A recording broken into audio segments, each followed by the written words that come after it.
$7 for a dozen eggs. You're wondering where I'm going with this. Inflation. It's hit everything. And that's got me wondering, are you going to be changing your upgrade cycle? I don't know how often you upgrade your computers or technology. Me, I tend to do it as frequently as I can when it's practical, when I know I'm going to get the benefit of an upgrade. Sometimes that's year over year, especially when it comes to smartphones, because I tend to use, the cameras. I tend to use these very personal computers prolifically.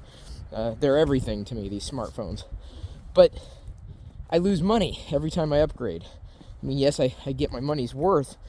Still, I don't know if I could justify upgrades as frequently as I've upgraded, including devices that I might use at home, like traditional computers. And I'm beginning to wonder if we're going to be entering a new era in technology.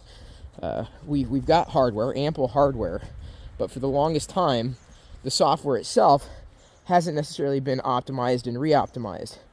Well, if prices are going up with everything, I think that fewer people are going to be buying new things. They're just going to try to take old things and make them work and potentially better. And whether that means if they hit a ceiling with upgrading the operating system, having to switch to another operating system like Chrome OS, well, I'm guessing that's what a lot of consumers are going to do to save money. So, are we about to enter a new era in optimization for personal technology, doubling down on software as we should have been doing from the first place? Or in the first place, not from. Sorry, wrong preposition.